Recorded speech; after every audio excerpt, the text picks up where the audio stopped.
It's another episode of Ladyz Digest on AAU TV, and we're streaming live on our Facebook and YouTube pages. You can drop your comments and your questions on Association of African Universities on YouTube and Facebook. Today we are treating a very, very important topic. I know you don't want to miss it. I'll be right back. You may not have heard about us, but we have heard about you. You've been searching for a new kind of university that matches your ambition. Our world-class education is renowned, but there is more to us. Meet the university in Ghana that is transforming Africa. One that is nurturing a new generation of ethical, entrepreneurial leaders. One that offers scholarships thanks to the Massacre Foundation, so that you can be part of our community of students who stand for integrity, discipline, and excellence. There is only one such university, only one, where 100% of graduates receive job offers or graduate school admissions. You may not have heard about us, but we have heard about you. You are Africa's future, and we are Ashesi University College. Together, we can begin to create a new Africa.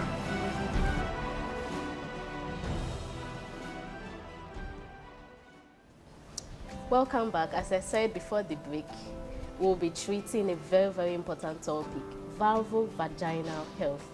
And as usual, I have in the studio with me Dr. Udele Tagoe of the LuccaHealth Medical Center. She's here to demystify the very, very big word, which looks very, very complex for us. Welcome, Doc. Thank you. How's your week been? My week has been great. How about yours? It's been perfect, thank God. Excellent. Today we'll be looking at vulvovaginal health. It looks very, very complex. The word looks very long, but I know with you here we'll be able to talk about it and see that it's just a normal word. So I'll start with the lay question. What is vulvovagina? Okay, so the vulva and vagina are two separate areas of the female genital area.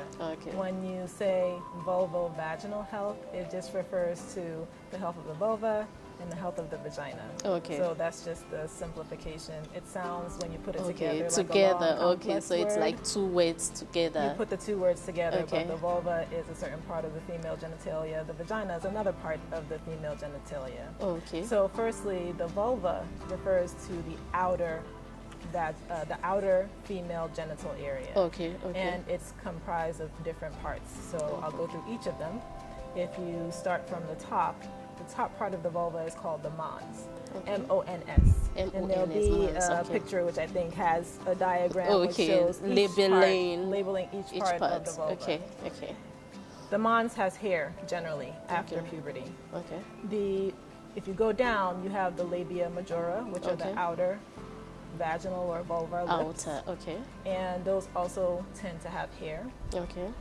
If you move within the outer vaginal lips, you have the labia minora. Is it like the major and minor? Major and minor. So the outer vulvar lips are the labia majora. The inner lips are the labia minora. And when you move further down beneath that, you have the urethra, which is the opening that allows the urine to exit the body. Right above the urethra, actually at the top of the labia minora, you have the clitoris, which has two different parts. The glands, and then there's a piece of skin that covers the glands, which is the clitoral hood, or prepuce is another way that it's termed. But clitoral hood is easier to say and remember. When you go further down beneath the urethra, and in between the inner vaginal or vulvar lips, I can use the two interchangeably. It's same. There's a space called the vestibule. Within the vestibule, you have the opening to the vagina, also called the introitus. The opening to the vagina is inside now. But the opening to the vagina is typically covered with a membrane called the hymen. And the hymen is seen in most women. In some cases it's not, but we'll go into more detail on that later. Moving further down, you have a piece of skin between the vaginal opening and the anus called the perineum. And then behind the perineum, the last opening is called the anus, which allows the removal of solid waste from the body. There are also glands in the vulvar area, but you tend not to be able to see the glands themselves. But sometimes you can actually see the openings of the glands. So the two glands present in the vulva are called Skene's glands. There are two of them. And the openings are located adjacent to the urethral opening where the urine exits the body. And then there are also Bartholin's glands. There's also two of those. And the openings for those tend to sit adjacent to the bottom part of the opening of the vagina. Wow. So that is the vulva. Those are the components of the vulva. Wow. Again, the vagina is located inside the vulva, the inside portion, above the vulva, and that is the passageway that leads to the cervix, which is the opening to the womb. Okay, the cervix we talked about. We talked about that quite a bit some episodes in the last two episodes. Yeah. So you made mention of the hymen. Yes. Can we know more about the hymen? So the hymen is a thin membrane of tissue that covers the opening to the vagina. Okay. And the hymen is something that can have varying appearances, and all of them can be normal. Okay. There is typically an opening in the hymen which allows the passage of vaginal discharge or menstrual flow. Okay. It is very common before puberty and before sexual activity to be able to see the membrane. The hymen? The hymen, yes. But in some girls, the hymen may either not be present, that can be normal, or the opening in the hymen can be such that it's a bit wider, so you may not be able to see the membrane that much. And I mention that because some people associate the hymeneal presence, or the presence of the hymen, with virginity, which is not necessarily the case. If it's the case where a girl just simply doesn't have much of a hymen there, you may not see it. It doesn't mean that the girl is sexually active. It just means that that's just how her anatomy is. But is there any cause for that, for a girl not to have so much of a hymen, or some for a girl? It's normal. Developmental variant. It's just a difference. And it's normal. And it can be normal. Also, many girls will start their menses before they're sexually active. And there are different sanitary products for the menses. There can be sanitary pads, sanitary cups, and tampons, which are inserted into the vagina. So it can... Yes, so if a girl chooses to use, or a young woman chooses to use tampons instead of pads because it's more convenient for her, then in that case, sometimes the hymeneal opening can get stretched, and so you may not see the hymen that much. It doesn't mean that she's not a virgin, but it just means that she uses tampons, so you can't see the hymen that much. So how does the vulva change during puberty? Puberty, first I want to define to make sure we're all on the same page in terms of our understanding. So puberty is the time in a person's life, boys and girls go through it, where there are increases in certain hormones that causes the maturation in the reproductive organs, and so it allows reproduction or childbearing to be possible. In girls, the primary hormone that does this is estrogen, and so estrogen can cause certain changes in the vulva that we'll talk about now. So basically, during puberty, the vulva starts to bear hair. In children, there's no hair. Actually, that's not correct. I shouldn't say there's no hair. The hair is very fine, and so even if you look on your arms, in general on your body, there's hair, but it may not be very thin, prominent. Exactly, it's not long, it's not coarse like the hair on the head, or like other hair in other parts of the body. But during puberty, the hair becomes coarse, and typically the hair in the vulvar area can be curlier. Even if the hair in other parts of your body, like on your head, for example, is straight or thin, the hair in the vulvar area Any tends reason to be coarser. for that? That's just how it is. And then also during puberty, the vulva, the lips of the vulva undergoes changes where they get larger. Both the outer and inner lips of the vulva can get larger. And there also can be a change in the skin color of the vulva, typically a darkening. Now, the extent of the darkening can vary based on your ethnicity and what your baseline skin tone is. So if you have a very light skin tone, you may not notice much of a darkening at all. It may just look maybe pinker than normal, or a little bit on the redder side. But if you have a darker skin tone, you may notice that the vulvar skin will get darker than your skin on the other parts of your body. or you may also notice that the vulvar skin may appear actually black. And it's not necessarily anything that's abnormal, it's just a normal change associated with the estrogen, the hormones, and puberty. So there's no need, you shouldn't be scared, or you don't need to do anything when you notice that change in color? In general, no. Okay. As long as it's a uniform change in color, there's generally no need to worry. Okay. The only time I would say that you might want to see your doctor or inquire about skin changes in the vulvar areas, let's say you've gone through puberty already and you see that the vulvar skin is changing again. Okay. So this is maybe later in the teen years or in early adulthood. There can be certain hormonal imbalances which can cause the skin of the vulva as well as the skin on the groin area and inner thighs to get very, very dark. Especially the inner thighs, the inner thighs. Usually dark. And I think called friction or something. Sometimes friction can cause it, but if it's a new change and you did not have that before, then it could be a sign of a hormonal imbalance. Wow. The other thing is that there can also be moles in the vaginal area. We can have moles all over our body, just like a small dot, which is darker. You know, they can be all over. And if you see one in the vulvar area and it's always been there, it hasn't changed, then fine. But if you notice that that mole starts to get darker or the edges of it start to change in such a way that they become irregular instead of smooth, which they may have been before, then that might be a sign that there's some abnormal cells developing in the vulvar area. And so when you see something like that, that would be a reason to have a visit to your doctor, and then let them check it out. Okay, so how should a normal vulva be? Because you've talked about moles being on it, so how should a normal vulva be? Then when you see that these are the changes, I need to see my gyne. So I think that is a very, very important question, and it's important because we're in an era where young girls and women are exposed to many images through media, especially social media, of what different people or society's perception of what a woman's body should look like. Including the external genitalia, what they think it should look like. And so there's ample opportunity for girls to look and compare.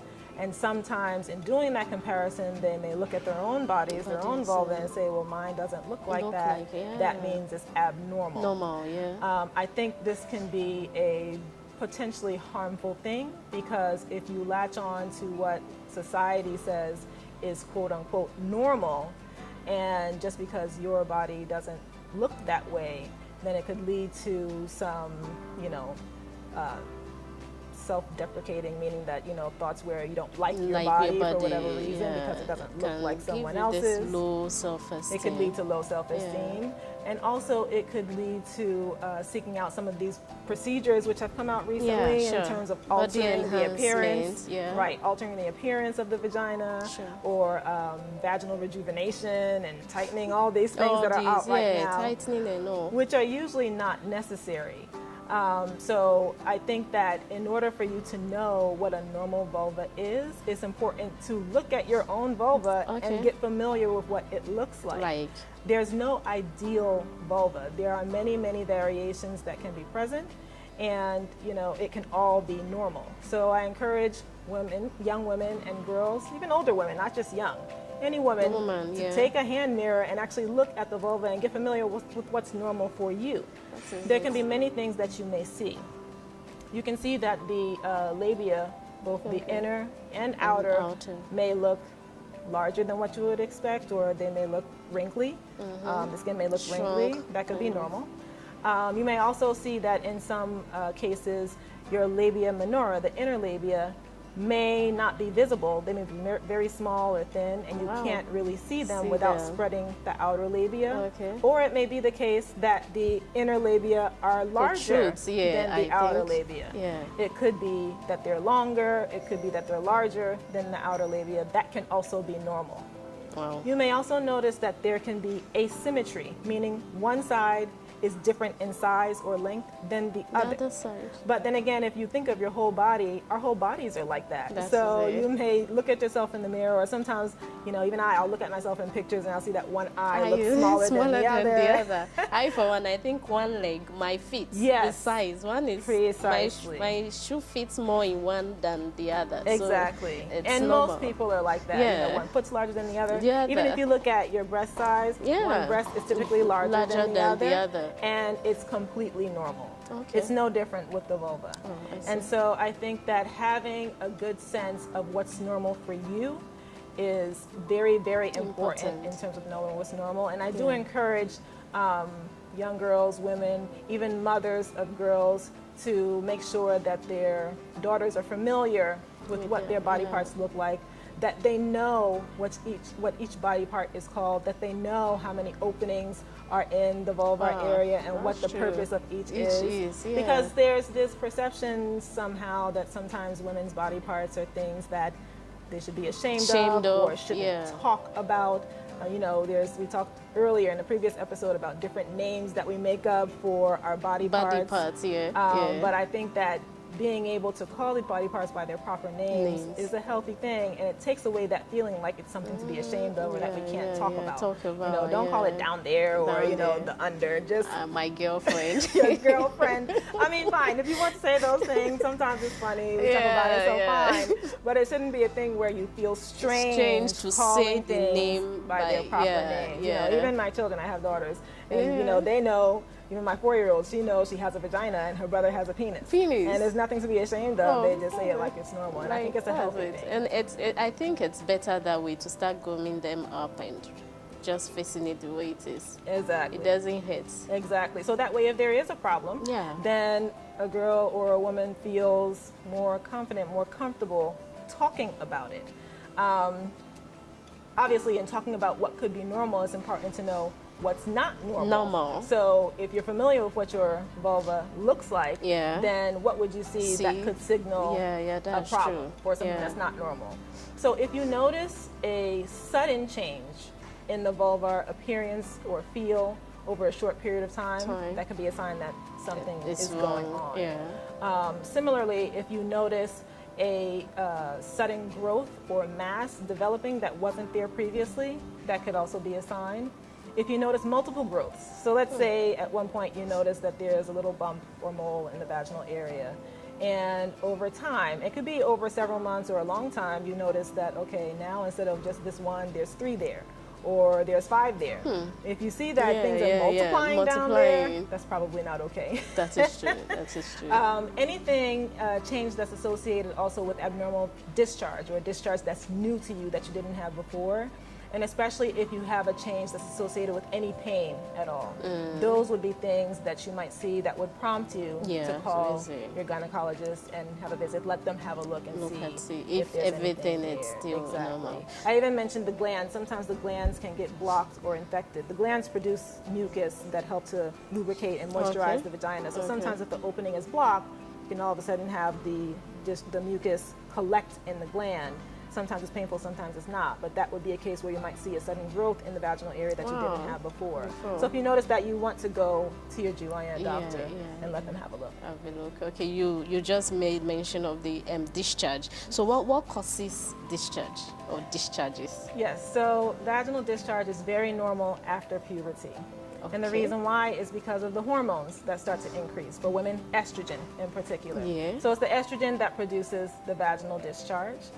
The estrogen causes a growth of certain bacteria called lactobacillus species, or lactobacilli for plural.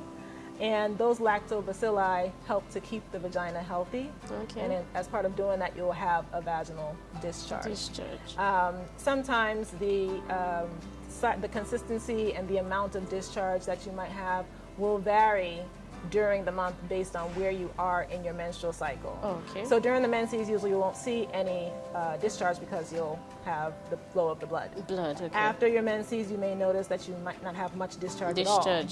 But as you go through the cycle and you get closer to the time of ovulation, which is when the ovary releases the egg for the month, you may notice the discharge becomes more in amount and more mucus-like or runny in consistency. Sometimes women will report that they feel something come out of them, or they go to the washroom and something falls out. It's just normal discharge, but it's just more because of the way the hormones are cycling as part of your menstrual cycle.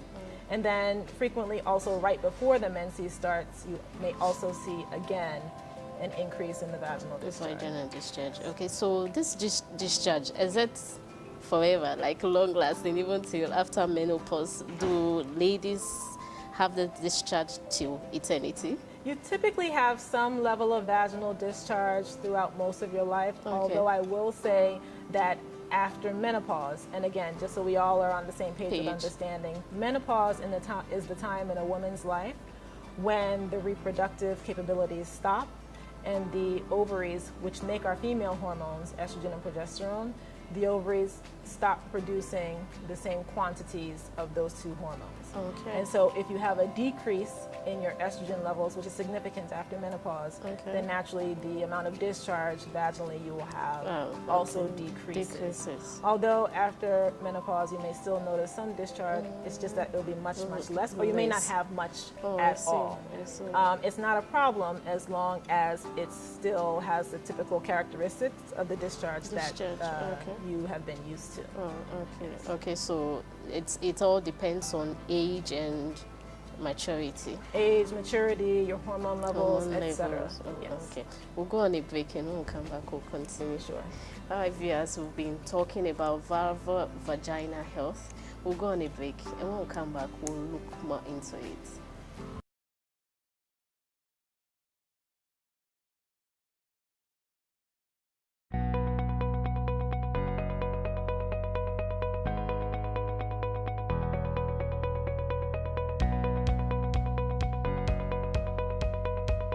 Why University of Ilorin?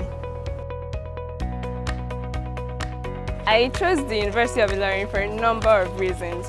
One of them is the fact that the university has a very conducive environment. It provides students with a proper academic environment.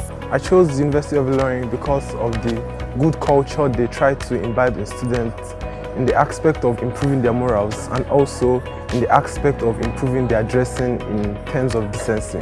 It feels good knowing that your 4 years is 4 years and your 5 years is 5 years. Unlike a number of schools in Nigeria where your 4 years course might last 5 years, 6 years, or even 7 years in some extreme cases. But University of Ilorin, better by far, your 4 years course is 4 years course. And it feels good knowing that after 4 years, I'll be rounding up my session. That's one of the things I really love about this university.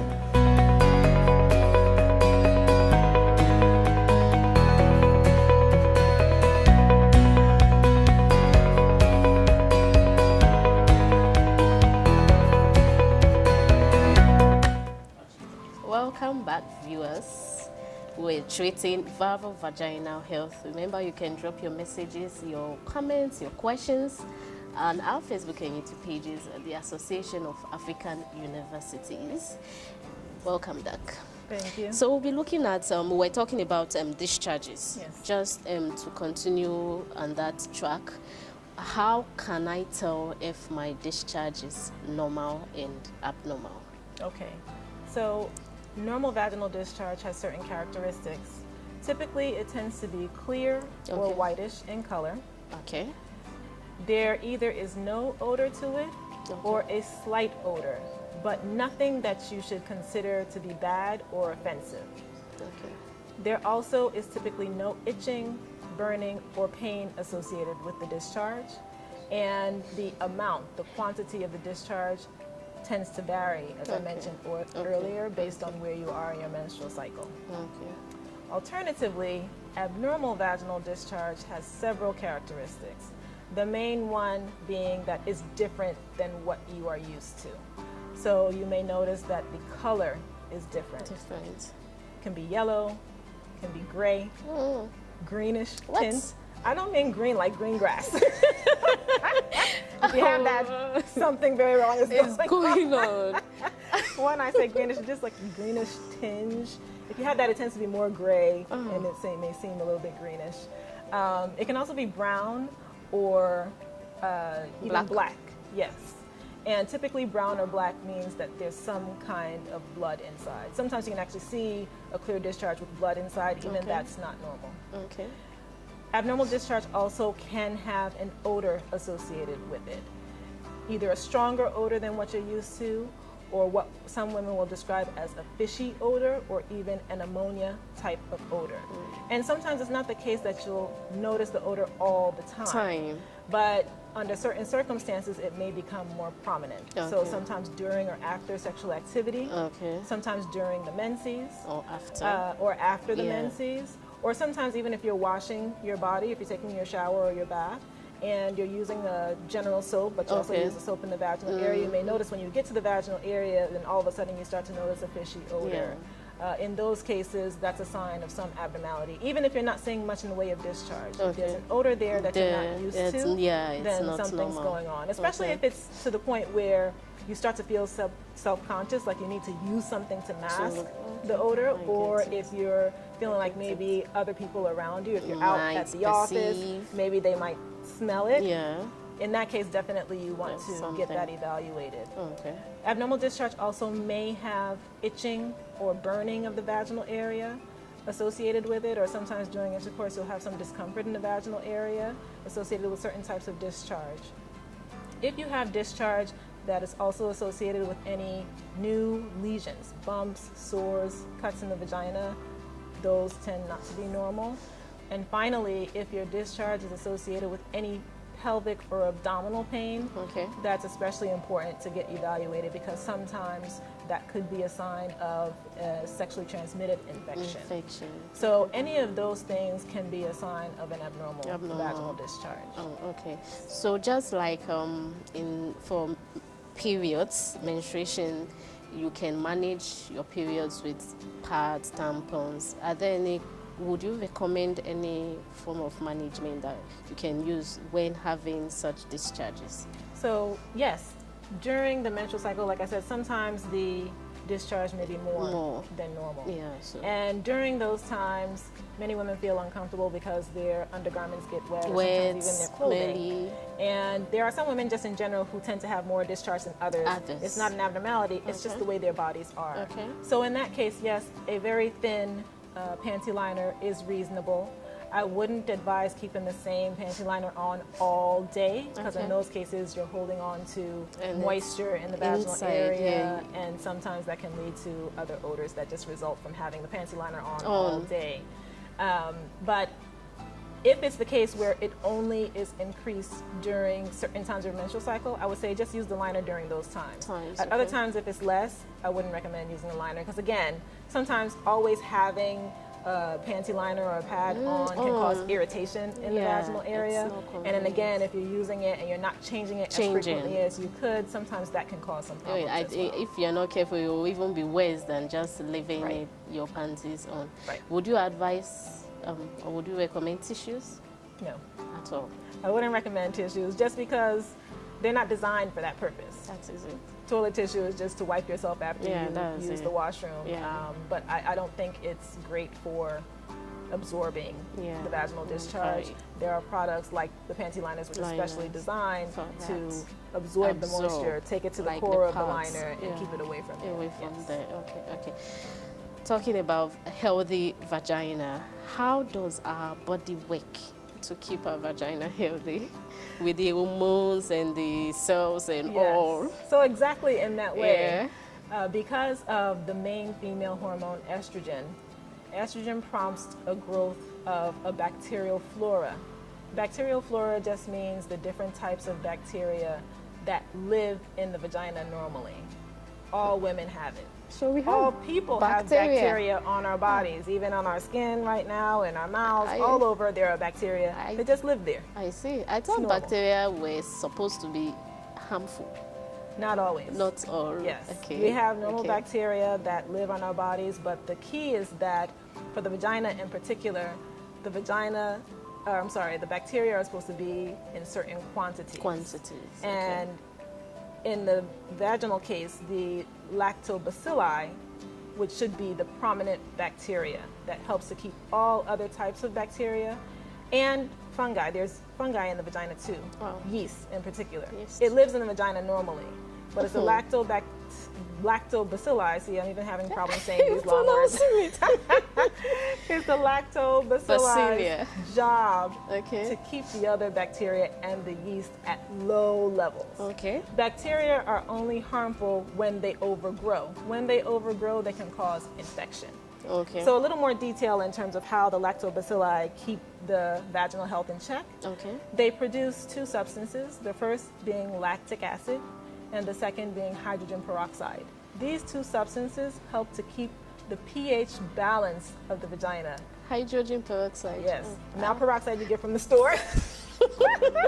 I know that one, so I'm thinking if we have it down there. Yes, okay. I mean, and in truth, you know, the formula, when you look at the chemical formula for hydrogen peroxide, it actually is the same hydrogen peroxide, but don't think of it as having you know, that's watery bottle of hydrogen peroxide in your vagina. But it does produce that substance, and it helps to keep the pH balance in a certain range, more on the acidic side. So the natural pH of the vagina tends to be between 3.5 and 4.5. So we'll say 4 to keep it simple. That's on the acidic side. If you look at a pH scale, the acidic range is 0 to 7. Okay. The basic or alkaline range is 7 to 14. Okay. So the vagina likes to live at 4 on the acidic side.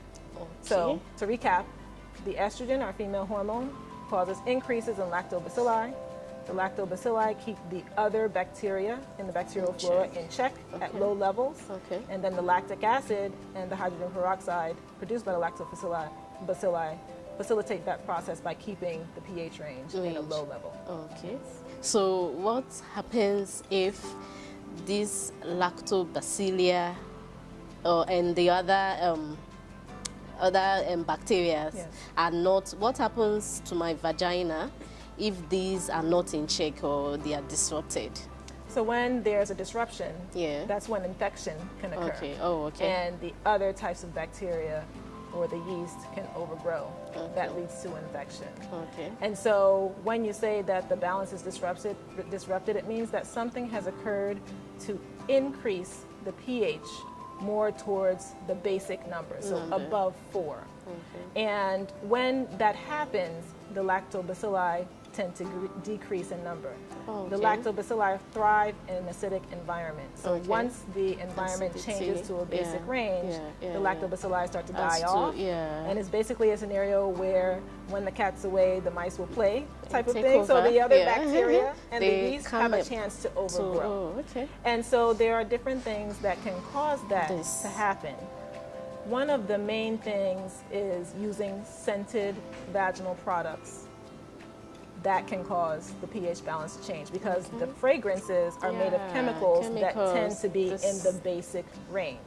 So anything from sprays, scented powders, shower gels, even body soap that you could use, all these things, scented sanitary products. So there are some pads, panty liners, and tampons which are scented. You can find some on the market now. What about the minty? Because I know some which are, they say minty and they are supposed to be herbal. All of that. Wow. Because remember, not everything that says herbal is naturally herbal. And even not all things that are herbal are supposed to be put into the vagina. True. And so if it's anything that increases the pH in the vagina, then it can be harmful. You know, there's this perception that the vagina needs to be sanitized because it's dirty and it needs to smell a certain way. You know, all these, some of these sprays, you see they have these fancy names. They have like roses or tropical paradise or blueberry bliss, all this. Your vagina does not need to smell like blueberry bliss or like pina colada or whatever the name may be. It may just give some ladies that confidence. Yes. Well, in the beginning, but if you don't realize that you're altering the pH, you may start off having a nice fruity smelling vagina, but then later on you wind up with something like, you know, Frankie's fish fry or something like that. It just winds up smelling worse because you're introducing, you know, substances into the vagina that are not healthy and that can alter the natural balance. So we always advise to avoid using scented products in the vaginal area. When you wash the vaginal area, you should use plain water, a very mild, unscented soap, especially if you tend to be prone. Some women are more sensitive, so they're prone to getting vaginal infections very easily. So I usually advise using a mild, unscented, if it's soap, a plain white soap, or if it's a special vaginal wash, there are some that are clear, have no fragrance whatsoever in the vaginal area. You don't need to clean inside, so you don't need to take your finger or anything or clean inside the vagina, because again, the vagina is designed to clean itself. So if we leave it alone and we just practice healthy habits and not introduce these other foreign fragrances, then it can do a great job of cleaning itself on its own. On the other hand, if you do notice something that you think needs to be masked, like I said earlier, a smell that needs to be masked with a spray, that should prompt you to come to the GYN to get it checked out, identify what could be the problem. And have it treated accordingly, rather than introducing these sprays and substances which can make the problem worse. You mentioned something. I know it has been, I've been seeing some arguments about it online, and some people say that you shouldn't wash inside. Why some say you should wash. So you are telling us that there is no need washing inside with your finger? There's no need washing inside with your finger. And again, it's because the lactobacilli are there to do that job. Now, I know that some women feel that, especially let's say after the menses or after sex, that they need to put their finger inside and wash it out. Some women feel like, especially after intercourse, sometimes the semen, if it's there, they just want to get it out because it won't come out later on. So in that case, you know, I can say not to do it, women will still do it if that's what they feel comfortable doing. But just be aware that sometimes if you do that too much, then that can alter the pH balance of the vagina. So I have something flying in there. So so I usually recommend not to do anything. The way the lactobacilli are, they're designed to be able to clear out the semen, clear out the blood after your menses on its own. Okay, so because there's this delicate balance there, and the lactobacilli are equipped to be able to do that, it's usually not necessary for you to do anything in addition. I see. I see. So would you also recommend any use of some vaginal gels and some lotions to help with some yeast infections? So there are things on the market which have been touted as helping to improve the vaginal pH or to treat yeast infections or different types of infections. I've had women who have used those, but the effects have been very variable. Some women say it helps, but I've seen many more women who have used those things, but they still have the symptoms. And so I would say it's usually best if you notice something out of the ordinary to come and get it evaluated and treated accordingly. There are special medications that are prescribed that are for, you know, certain bacterial overgrowth, that are for yeast infections. So I would advise using those as opposed to using some of these over-the-counter remedies because it's variable whether or not they can depending on the individual. Right. And also depending on the formulation.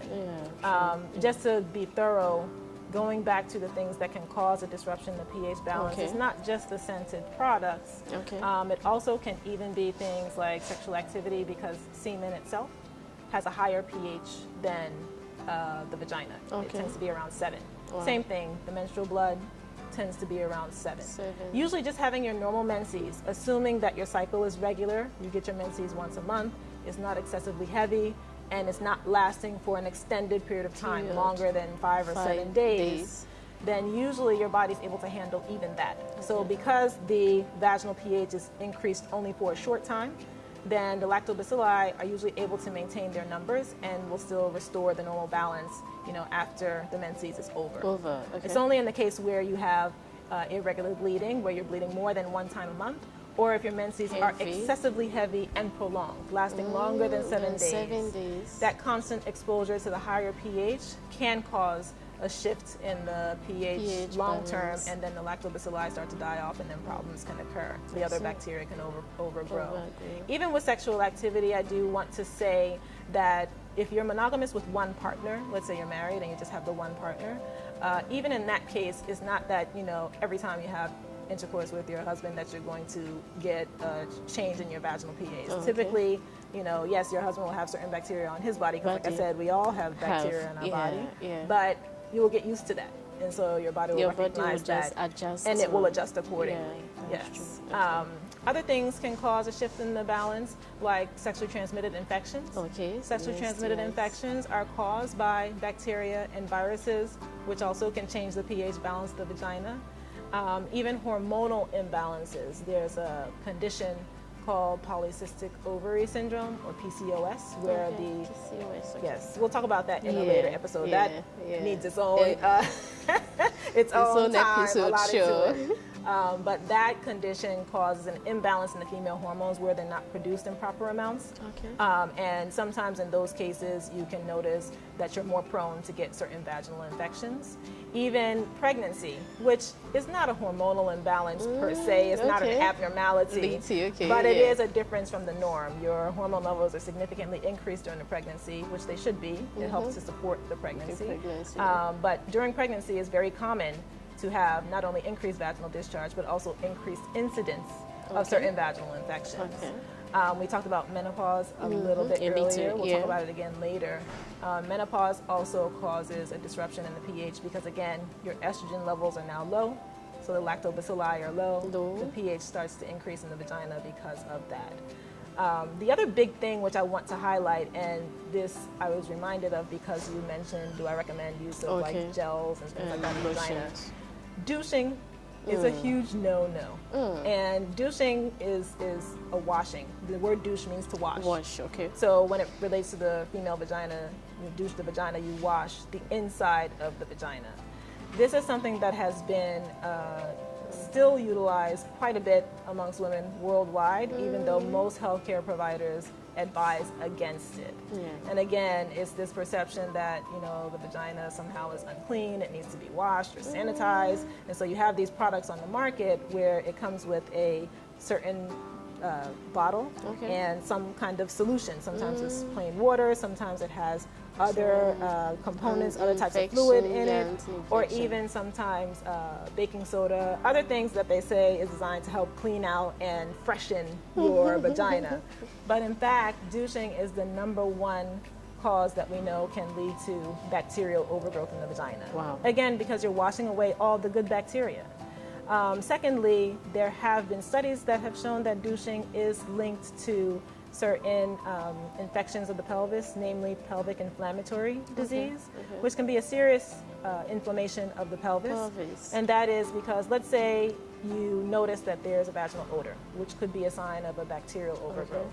You go to douche, you're pushing the water or the fluid into the vagina, but it also will push the water into the cervix, which is the entrance into the womb, and then that fluid can also go out of the fallopian tube. So now, if there have been harmful bacteria overgrowing, and it previously was localized just to the vagina, now it has spread out into your pelvis. And that can cause a very serious infection. Sometimes pelvic inflammatory disease can lead to infertility because of the scarring that it can cause in the pelvis. So, you know, douching can be harmful in a number of ways. It also can increase your risk of getting sexually transmitted infections. The lactobacilli and the substances they produce, the lactic acid, the hydrogen peroxide, they do have a little bit of a protective effect against sexually transmitted infections. Naturally. It doesn't mean you shouldn't use condoms though. The lactobacilli can only go so far as a barrier to sexually transmitted infections. But when you douche and you wash away all the good bacteria, you could be exposing yourself to make it easier for you to acquire sexually transmitted infections. So in general, douching is not a good idea. Then why are the products still in the market? Because there's money to be made. Okay, because women spend a lot of money on, you know, personal hygiene and all this, and so as long as there's that perception that, you know, the vagina is dirty, and depending on where you are in the world, that can be a very, very strongly held belief. And so, you know, in some cases even you've had mothers who teach their daughters, okay, after the menses, after you have sex, you should douche. It's not because they're trying to harm their daughters, but they just want their daughters to have good hygiene. And so as long as those beliefs are held, as long as, you know, we have the feeling like, oh, our vaginas have to smell a certain way, or, you know, that we need to wash them out all the time, then these products will continue to be on the market. You see, okay, you have the FDA, the Food and Drug Agency, that monitors our food and other things.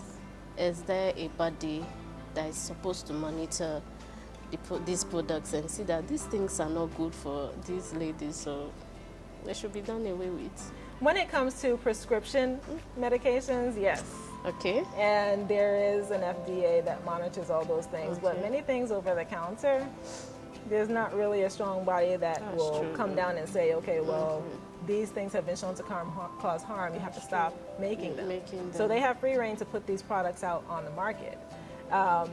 There are governing bodies for physicians which encourage us to advise our patients that, you know, we should tell them they shouldn't be doing these things. But if a woman doesn't go to see the gynecologist at all, they will never hear that. That's true. And so their trusted sources for information will be their female relatives or their friends or other family, you know, the internet, even the internet. And sometimes you may not find reliable information on the internet, even though there is information on the internet that says you should not douche. But I think there's equal information, there's ads about these products on the internet as well. And so it really is a matter of just, you know, increasing the awareness, increasing the education, encouraging women to get their routine checkups so they can get the information they need in terms of the best way to maintain their vaginal health. That's true. Okay, still on the yeast infection. Yep. I know of candidiasis, and I know some called whites. Is it the same as the yeast infection? Yes. Okay. So the primary yeast type in the vagina is called Candida. Okay, Candida. Okay. That's the name of the yeast. Primary. Okay. Exactly. Okay. There are different species, different types of Candida, but in general, the yeast that is in the vagina is called Candida. And so that's why you'll hear the names yeast infection, vaginal candidiasis. All these names are interchangeable. The yeast infection occurs when the yeast overgrows in the vagina under certain conditions where, again, the pH balance is altered. Yeast infection symptoms tend to be a thick white. That's why you might hear people call it white. White. A very thick white. Sometimes it's chunky or like cottage cheese. Do you know cottage cheese? Is it the normal cheese? Not normal cheese like sliced cheese. Cottage cheese is like a thick, chunky type of cheese. The discharge can look like that, or like curds. Like, you know, when milk is curdling, it can look like that. If milk is spoiling and it's starting to curdle or solidify, it can also look like that.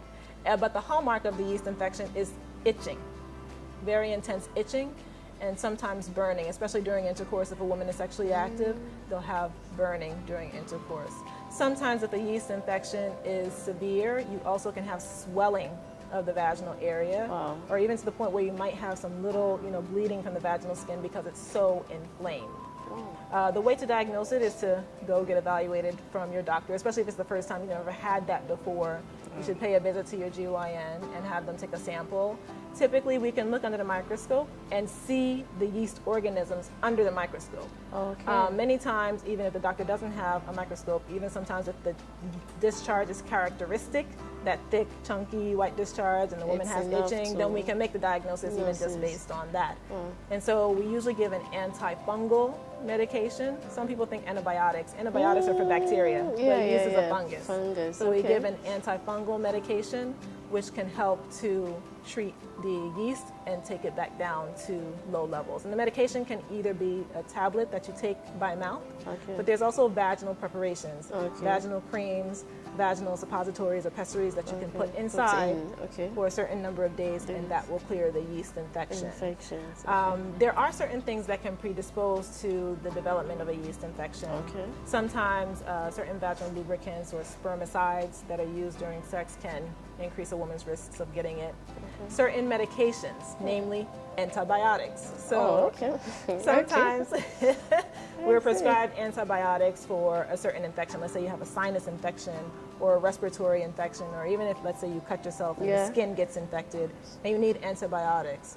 When you take the antibiotics, not only is it treating the infection for which it was prescribed, but it's also killing off all the bacteria in your body. And so the effect in the vagina can be that, again, once you kill off the good bacteria, then the yeast can overgrow. So it can be a side effect. It can be a side effect of taking antibiotics. It's a very, very common side effect of taking antibiotics. But there's other medications as well. Steroids which are a medication that help to reduce inflammation. So for example, someone may have a chronic condition, like a long-term condition like asthma, or rheumatoid arthritis, which is characterized by a lot of inflammation. So with asthma, you have inflammation of the airway, which causes the shortness of breath. Or with the rheumatoid arthritis, you have inflammation of the joints, which causes the swelling, the pain. So when you take steroids, it helps to suppress those inflammatory substances. But sometimes the steroids can also cause yeast infections. Hormonal changes like pregnancy, again, can increase your risk of getting a yeast infection. Yeast infections are very, very common during pregnancy, just because there are increases in estrogen, and just those hormonal changes can cause yeast to overgrow. And finally, even health conditions, specifically diabetes, where people have high sugar in the blood, can cause a lot of yeast infections. So some diabetics, especially if their diabetes is not well controlled, and their sugars in their blood run very high, they can experience frequent or chronic, meaning long-standing yeast infection, which sometimes can be difficult to treat. It's been the case in some women where the way that they even found out they had diabetes is because they kept getting yeast infections back to back. So exposure to, let's say, poor washroom sanitary condition isn't a factor of Not really. I get that question a lot. Yeah, and many people think that you may get certain infections from sitting on a dirty toilet, using a public washroom, or even going to the swimming pool. The swimming pool, for one, is a no, just because there's chlorine, which you can smell it. They put a lot in the pool, knowing that many people will use it. So usually it's not the case that you'll get any type of vaginal infection from swimming in a pool. Even if you use a public washroom, most women that use a public washroom don't sit on the toilet straight like that. But even if you did, it's unlikely you're going to get a vaginal infection inside the vagina. Inside, if anything, it would just be the outer. Even then, because you're not sitting on the toilet for that long. Well, you can be urinating and the water, or even the splash. And I heard even the heat that emanates from the WC can also be infected, and you usually don't get those infections from the toilet water. Even if it splashes, it tends to go on the vulva. It's unlikely it's going to go up into the vagina. And again, the duration of time that you're sitting on the toilet is not long. You're not spending hours in the public restroom. You just go in there, you do your business, and you come out. So typically, if there's some type of vaginal infection present, it's unlikely that you got it from using the public restroom. The other thing is that many women who use a public restroom, even if they have to sit, they usually will line the toilet with the toilet liners or with the tissue and all of that. So the likelihood is very, very low that you get vaginal infections from using the public washroom. I see. On menopause, we talk. You talked about some changes which can occur in the vulva. Can you give us some examples of some change? I know you mentioned it can shrink, but are there others? So during menopause, again, the female hormone estrogen decreases significantly, and that causes a decrease in the lactobacillus species in the vagina. Because of that, the vagina tends to be higher in pH, so as opposed to 4, it tends to be more towards 5 or 6. The other thing is that the loss of estrogen also contributes to vaginal dryness and a thinning of the vaginal skin. In the presence of the higher pH, yes, there can be an increase in bacterial overgrowth. So that condition is called bacterial vaginosis. You can have that more commonly during menopause. Those changes also can contribute to increased urinary tract infection, but that's, more so related to the hormonal changes, not necessarily to the bacterial vaginosis per se. The other thing, though, is that you may have signs of a bacterial overgrowth without a bacterial overgrowth actually being present. That condition, specific to menopause, is called atrophic vaginitis. Vaginitis just means inflammation of the vaginal skin or inflammation of the vagina. Atrophic refers to the thinning of the vaginal skin as a result of the decreased estrogen. So the symptoms can be the same. You might have a slight discharge, the feeling of vaginal dryness, and also a change in the vaginal odor. And it might be fishy, just like bacterial overgrowth. But in this case, it's not a bacterial overgrowth. It's because of the loss of estrogen. So usually if you see your doctor, they will check a swab from the vagina, look and see if there is bacterial overgrowth present. You need to rule that out. But then number two, if they don't see that, then typically the treatment for that condition is restoring the vaginal moisture. So there's vaginal moisturizers that can be prescribed to help restore the moisture and reverse that change, or treating the vaginal skin with estrogen. So there are estrogen-containing formulations, suppositories or creams that can be used in the vaginal area for a certain duration of time or at certain time intervals to help to restore the estrogen back into the vaginal tissue and reverse that change of atrophic vaginitis. Yes.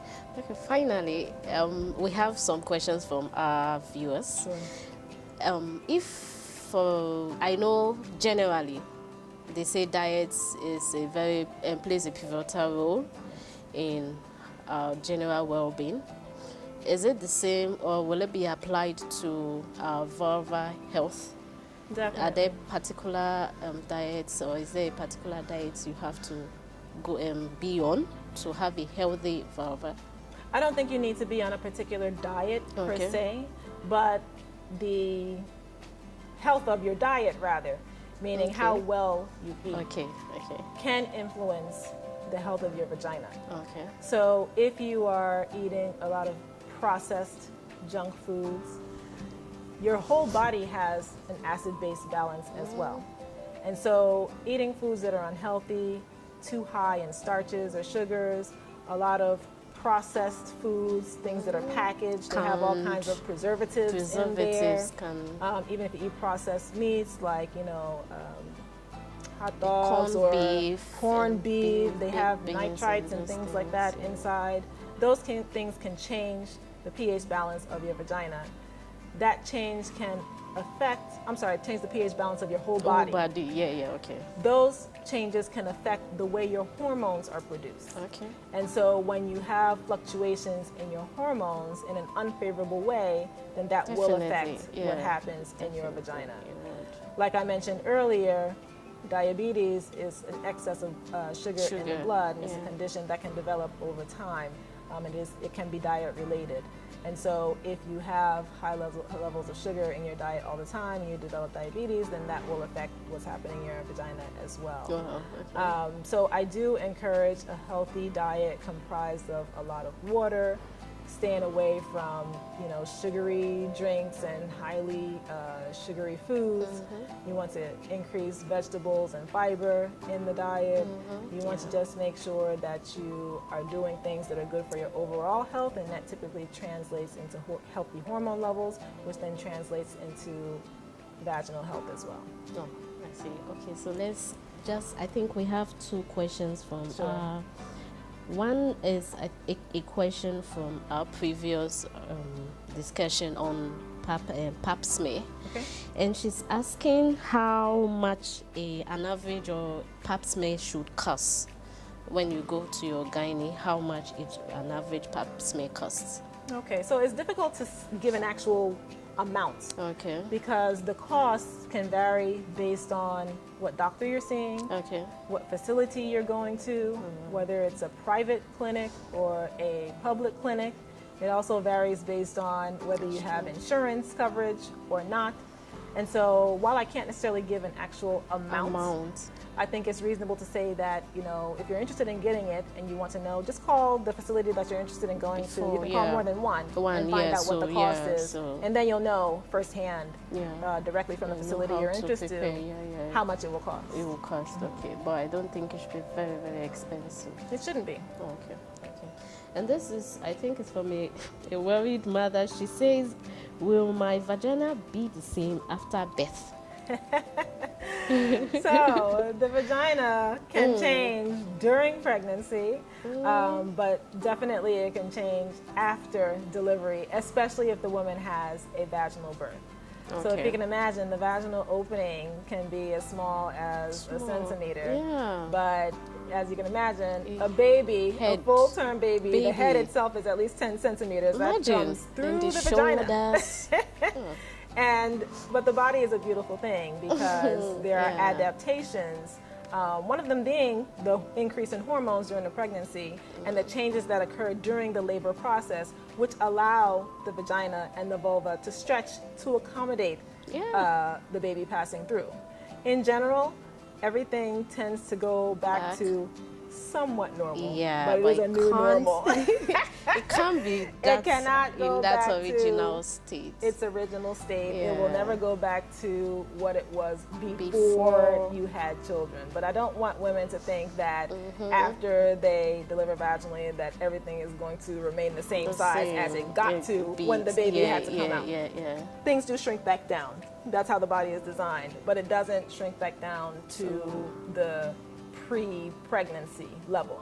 There are certain things that women can do to help to improve the tone of the muscles in the vaginal area to try and restore the vaginal opening, at least the muscle tone to what it was before. And those are called Kegels exercises, Kegels, Kegels.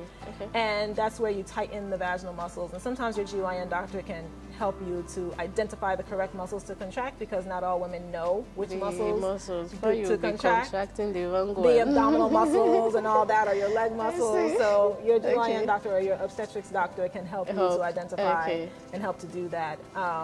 But in general, for young women who are having children, they don't really report significant problems with their vagina after they have their children. The exception would be women who have had many vaginal deliveries. Sometimes the vaginal opening can get stretched.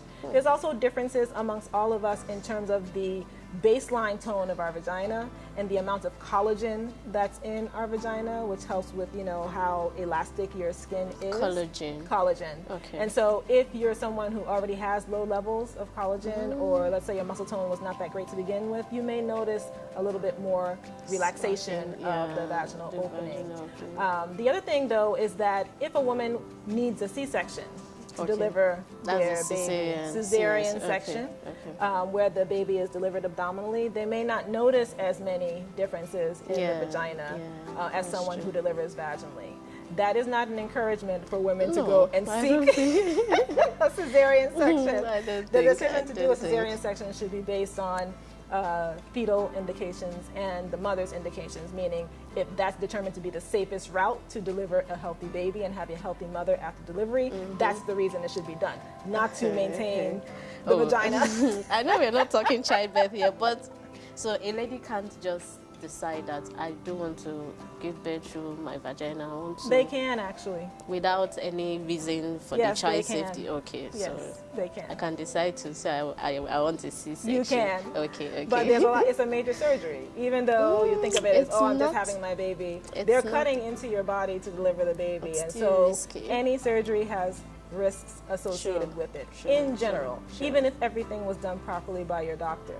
And so that is a risk that you have to be willing to take on if you choose to just go ahead and have the cesarean section without any real medical reason to have it. Recovery also, when you have a child vaginally, tends to be quicker and faster and much less painful than a cesarean section. Because again, you're having a big cut on your belly. When you have your child vaginally, you don't have that same big cut on your belly. That's true. Wow. Okay, the last one. Do I need to groom my pubic hair? So that's a very good question. Okay. The pubic hair actually does have a purpose. Okay. And the pubic hair can serve as a cushion, reduction of friction, not only during intercourse, but even when you wear your clothing. It protects that vulvar skin, because the vulvar skin tends to be more sensitive than the rest of the skin on your body. It also has some antibacterial effects as well. It can be a protective barrier against getting certain types of infection. And it also helps to move moisture away from the skin, and it kind of traps it in the hair. So there's no medical reason where any doctor will say you must shave your vagina. There's nothing, or I'm sorry, your vulva.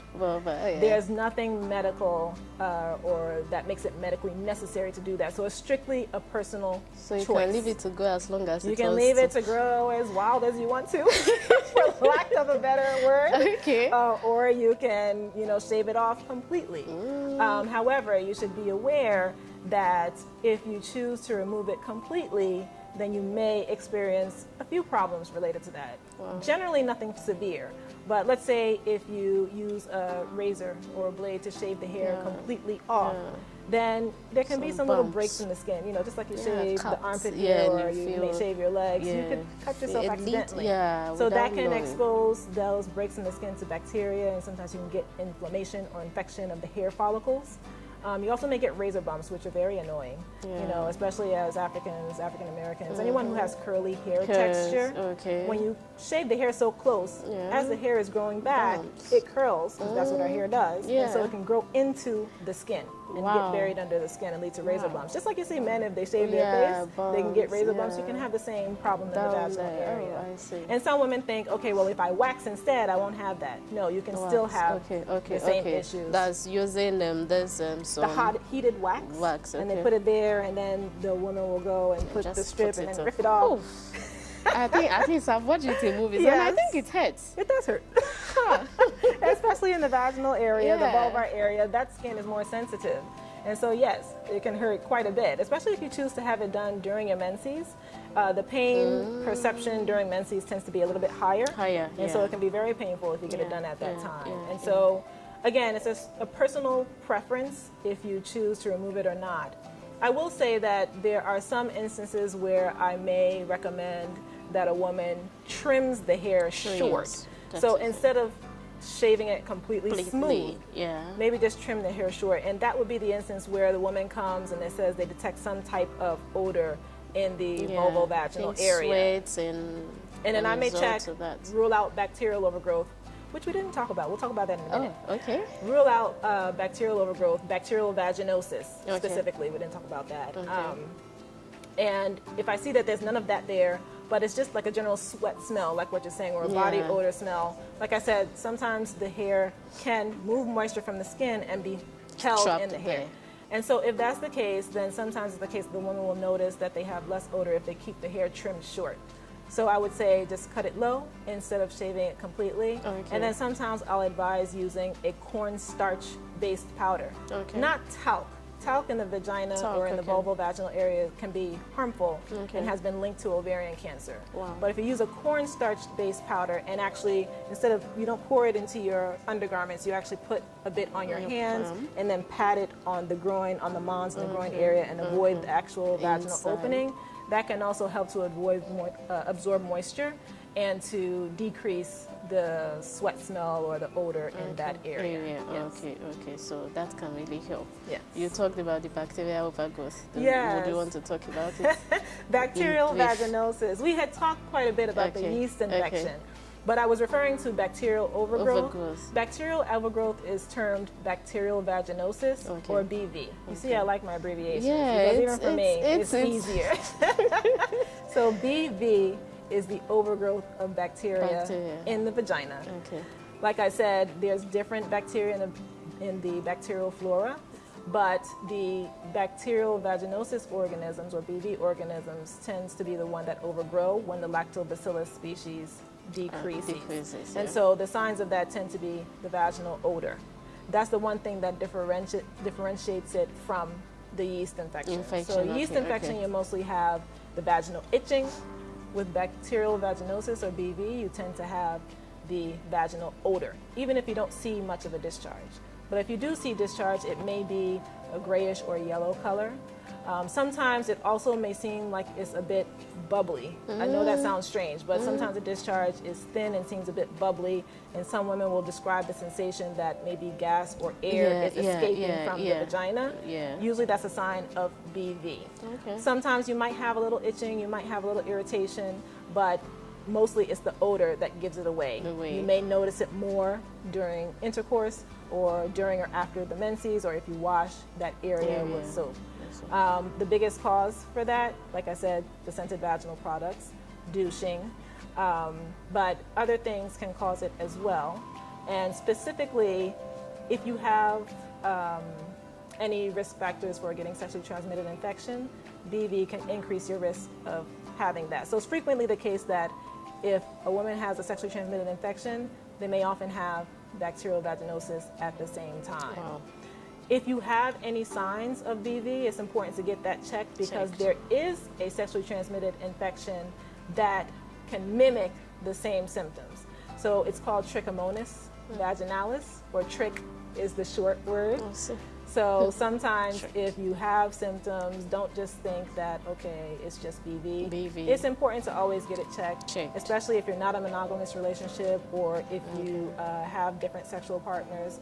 Your risk of getting BV as well as sexually transmitted infections is higher. So it's important to identify which is causing your symptoms and to get it treated appropriately.